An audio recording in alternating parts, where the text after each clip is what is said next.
King, here I come. Hello, sports fans, sports collectors, and all hobbyists. Welcome to the Car King Sports and Variety Show.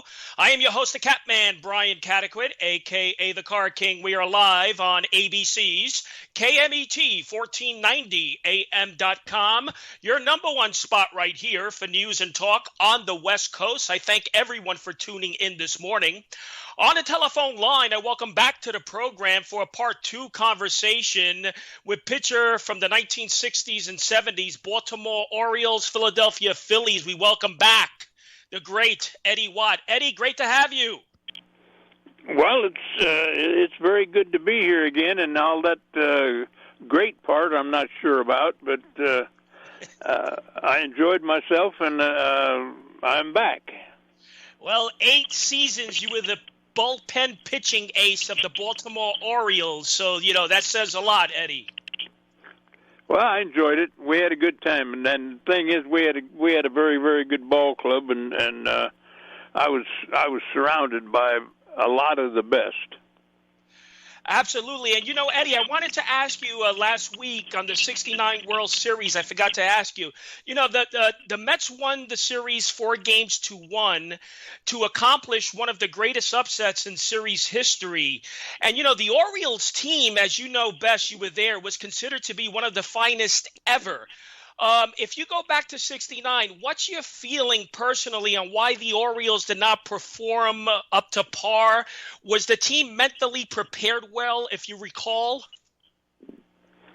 Well, we were prepared. We were prepared well, and we were one of the better teams in baseball, and maybe if not the best team in baseball in 1969, 70, and 71. We had probably as good a record as any. It just was a matter of the New York Mets playing tremendous baseball for that period of 5 games. Now, I personally believe that if we'd have played the World Series 100 times, we would have won about 85 of them. But we just played 5 games, and we won the first ball game, and I would never in a million years say that the Orioles were overconfident, were cocky, didn't consider the Mets a good ball club or anything like that. But it was just a simple matter of they had people that played, I'm not going to say above their heads, but did things that they didn't normally do. They played flawless baseball. They got good pitching. They got just enough hitting. They caught the ball defensively. They were unbelievable, especially in the outfield. So the best team at that second won the World Series. Now, I wouldn't say it was the best team overall for a year. I'm sure the Orioles were a better ball club over the course of a year than the Mets were, but for 5 days, the Mets were better than we were. So after the season was over in 69, did you, in your personal moments, reflect on that series? Did it affect you personally, in 69, 70? No, I didn't expect to get beat. We got beat. It was a traumatic experience for that second, but we were, and I think the Orioles were by far the most professional baseball club or any professional club that I had ever been around or ever even noticed. We didn't let that bother us a bit. We came back the next year and played real well over the course of the winter. I don't think anybody committed suicide, at least that I know of. And we all came into spring training the next year ready to play, ready to do our job again, and consequently win another pennant and play another World Series. Yeah, so 1970 comes along, and you make it to the World Series. The Baltimore Orioles make it to the World Series in 1970, and it's the first in World Series history, I believe, to be played on artificial turf. Have you heard about that? Do you remember that? Well, of course, I remember the 70 series. I mean, I played in it and everything else, but I do not remember it being the first game played on artificial turf. Now, right this second, I can't think of another team winning a pennant on artificial turf, but it never struck my mind then, and I wouldn't even thought about it unless you mentioned it. It's like we played in 71 when we played the Pirates. We played in the first night game ever played in the World Series. Now, that right now doesn't seem amazing because most all the games are played at night, except on the weekends sometimes. But it was just something that they were trying out, and they found out that the people preferred night games because then they didn't, they could get off work and do that kind of stuff, I believe. But as far as artificial turf, I don't even remember who had artificial turf in the American League in 1970. I don't believe anybody did. Yeah, Eddie, I didn't know. I just read that this morning. I was looking up the 70 World Series, and that was a fun fact. First in World Series history to be played on artificial turf. But that was the series O's versus the Big Red Machine. And your team, you beat the Reds 4-1. Now, all the hype of the Big Red Machine, let me ask you, did you expect that team to perform better? Well, they performed well. We just performed better. That was a series that Brooks Robinson had the most tremendous 5 games defensively of any human being alive. He must have made 7 or 8 or 10 unbelievable plays, taking hits away from Lee May, Johnny Bench, turning double plays on Tony Perez. It was just a very, very good hitting ball club in Cincinnati and a good all-around ball club in Baltimore. Now, Cincinnati didn't have the pitching depth that we did. We had better starters, and we had a strong bullpen. Cincinnati relied on offense, and our pitching was good enough. We only had one wild ball game, and that was the 5th game in Pittsburgh, the night game, and there was a lot of runs and a lot of scoring. Otherwise, it was just that was in Pittsburgh, but there weren't any blowout games in the 70 World Series until I guess McNally won the 5th game, hit a grand slam or something off of Wayne Granger and made the score by 13-2, I believe. But we just had we had a better pitching staff than Cincinnati did at that time. Yeah, I'm looking at the 70 World Series, the box score here.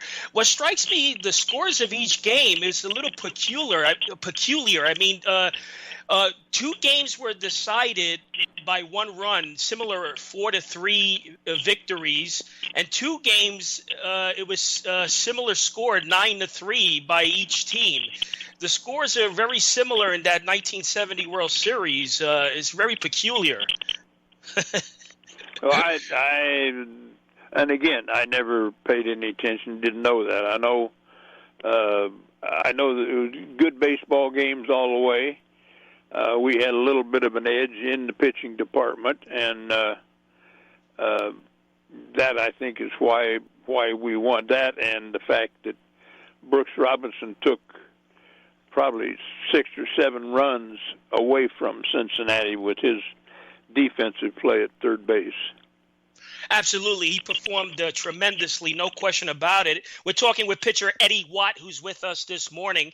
And so, Eddie, now after Baltimore, you head to Philadelphia in 73, and the Phillies obtained you, I believe, to enhance their bullpen, because by 73, like I mentioned in the beginning of the show, you were considered a relief specialist, being the bullpen ace of the O's for 8 seasons. And I want to ask you, tell us a little bit about that trade and your relationship with the Phillies manager at the time, Danny Ozark.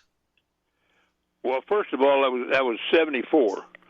I got sold. I didn't really get traded. I got sold. I was on at the winter meetings in December of 73. I spent 8 full years in Baltimore, and they sold me to Philadelphia I think it was December. And my relationship with Danny Ozark wasn't, I can't say it was good, and I can't say it was bad. It was just a different type of relationship. Now, I had Hank Bauer for 2.5 years, and I liked Hank, and he liked me the way I played. Earl Weaver and I spent 6, 7, 8 years together. We were together in the minor leagues, as well as 5.5 in the big leagues. I never had to worry about him. He knew what I could do, and put me in a place in situations that I could do what I could do. He didn't ask me to do a whole lot of things that I couldn't get doing. But Danny Ozark was funny. He was an old Dodger, and I guess maybe it was a Dodger philosophy or something. You didn't know it. I spent 8 years in Baltimore, and the last 5 years, with the exception, 4 out of the last 5. When the DH came through, we cut down to just 9 pitchers. And sometimes I would get thrown into ball games in long relief. I pitched 8 2/3 innings in relief. A couple of times I pitched 6 innings once. But for the years of, 67, 8, 9, 70, 71, I was never in a ball game before the 7th inning, and I didn't pitch over 2 innings, 2.5, 3 innings. And with Danny Ozark, he had no reservation. He would take his short man, and I assumed that I was going to be the short man, but he would take and get up and put me in a ball game in the 5th inning. He said that out was just as important as the 9th inning. That was very difficult for me to get used to. I wasn't used to getting excited and getting into ball games mentally or physically before this 8th to 9th, and it was difficult. But I started off and I pitched real well. Then I came in, threw one bad pitch, gave up some runs, and then I was leading the staff at that time in appearances, games finished, saves, earned run average, everything that the bullpen, you could grade a bullpen on. And after throwing one bad pitch and giving up some runs, I didn't pitch for, I think it was about 21 days. And it was that part was very difficult for me to take because I was used to working constantly. I would much rather pitch 6-7 days in a row than pitch once every 10 days. And Danny was a little bit, I can't say aloof, but a little bit brainwashed with Dodger mentality. And Eddie Watt, who's with us, played his final 2 seasons with the Phillies and the Cubs.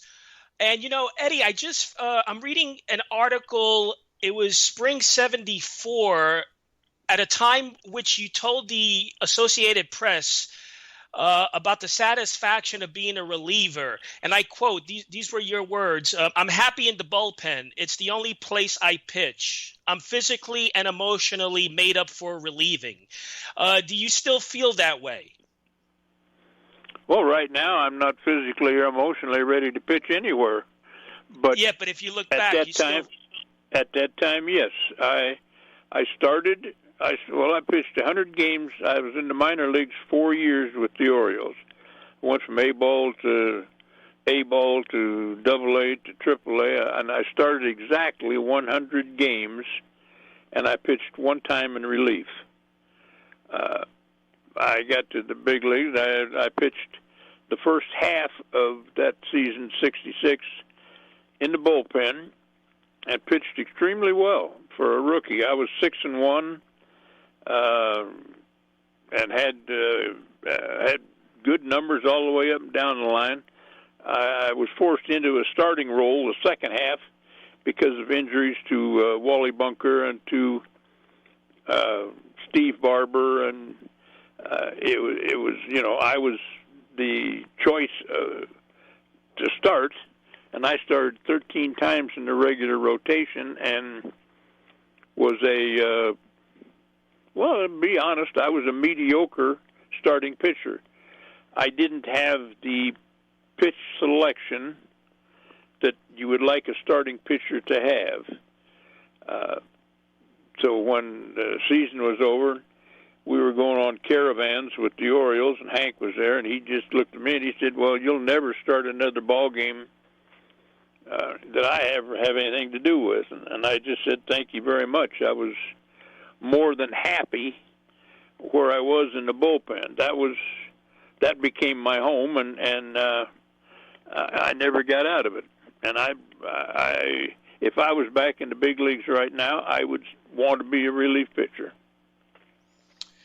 Now tell me if I'm correct with this date, Eddie. You started your coaching career, was it by 1978, managing a Reno Ball? Was that the year? Well, okay, and in 75, the Phillies released me the day before opening day. About 10 days later or so, I signed with the Cubs. I went to AAA, then I went to the big leagues with the Cubs, and then I blew my shoulder out. And I went back to AAA, finished the year. That winter, I went to Venezuela for I think this was my 5th trip to Venezuela, and 3 of them were as a pitching coach.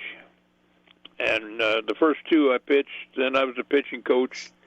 Now, I signed with Hawaii as strictly a pitcher in 76, and I went back to Hawaii with the Padres in 77, and I was a pitcher.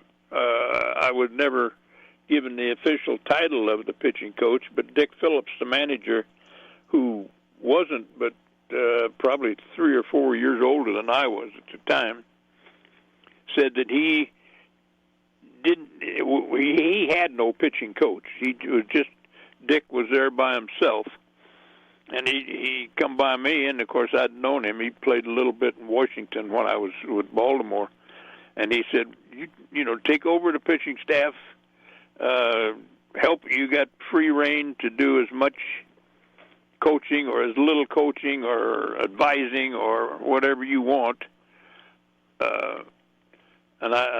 So I had a little bit of a taste of being like a player coach there in 77. And in 78, I'd blown out a knee by now, and I could barely walk as well as barely throw. So I started managing in Reno, and I managed there for 2 years in A-ball in 78 and 79, and that's where I actually started being a full-time manager. And then I was managed 2 years in Amarillo, 80 and 81, and then after that I was a pitching coach. Except the one more time I went to Venezuela, I went down there and managed. But the rest of the last 13 years with the Braves, and then the 8 years ahead of that, I was a pitching coach. And a couple of interesting notes that when we spoke last week personally off the air that I did not know. You pitched to Sadaharu, is that correct? Yeah, the Orioles went to Japan in 1971 after we played the Pirates. The Orioles took the Oriole ball club to Japan. The Yomiuri Giants sponsored the tour, and we played, I think, 18 games in 30 days. No, we played more than that. Anyhow, we played a month over there, and we played the Japanese All-Stars.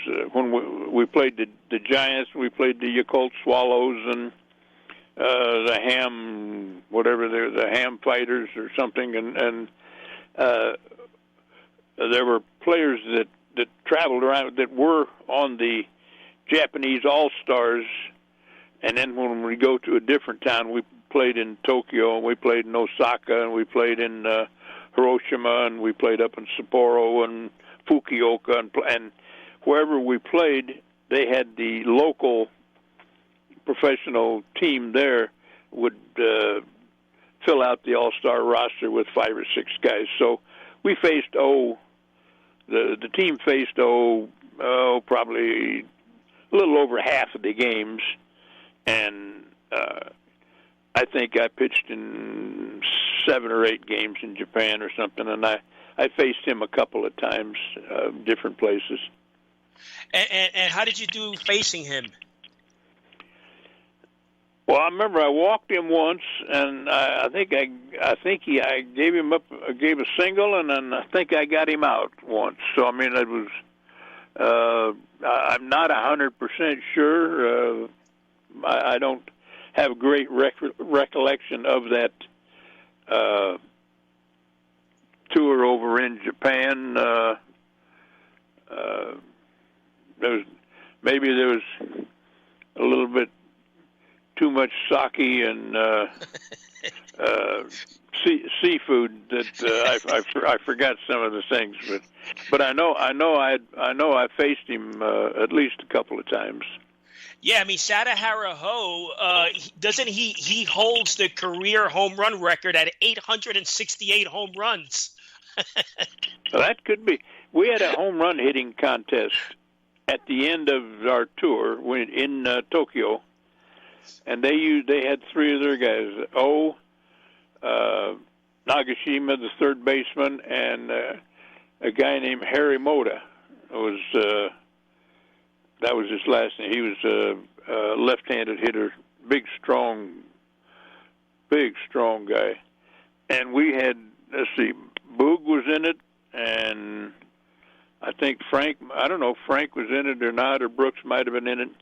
And, of course, we were in Japan for a month, and the Japanese treated us like kings. They put us up in the hotel. They fed us, and I mean they fed us well. And most of us were out of shape by the time we finished up in Japan. And won the home run contest. And it was amazing. He had the perfect stroke for hitting a home run in Japan. He hit the ball about 3 rows up in the seats, and and Boog hit one. He'd hit it clear out of the stadium. Who else, would hit the ball a lot further? But he just had a nice little short stroke and didn't hit the ball very far. but it always just seemed like it crawled over the fence by about 2 rows. And he won the home run contest. Oh, he was incredible. Just look, everyone listening, look up his stats. Sadaharu, I mean, incredible. And I want to get this in. I have like 2 minutes left. Now, I have a lot of Yankee fans listening to the program since I'm in Connecticut, and they're not going to like to hear this, but Mickey Mantle could not hit you. He was an 0-4 when he faced Eddie Watt. I think it was like 0-for-9 or 0-for-13, something like that in his career against you. Yeah, I didn't know exactly what the statistics were, but I had a friend of mine here got on the internet and looked it up, and I think Mickey was like 0-for-13 with 7 strikeouts or something. But I will have to say that I got him at the end of his career. I think he retired in '69, and at that time his one leg was so in such bad shape that he cannot hit left-handed nearly as well as he could hit, and I think he and Hank Aaron both toward the end of their careers. Now Hank was never hurt, but Hank, because I worked with the Braves when Hank Aaron was the farm director, he just said that all he was trying to do was hit a home run, and consequently every swing was a home run swing, and he didn't care much what his average was or anything else, and he would take every pitch and try to jerk it for a home run. Now, you could pitch Hank Aaron away, and he would eventually swing, but all he wanted to do is get a ball in on him, or he could jerk it and hit it up into the seats, and he did a whole lot of times. It's amazing, and my time is short here, though. But let's continue this part 3, maybe in a few weeks, Eddie, if you're up to it. That's fine. All right, this is wonderful. Listen, I appreciate your time, and thanks for coming on. You just heard from 1960s bullpen pitching ace for the Baltimore Orioles, Eddie Watt. Until next week, happy collecting to all.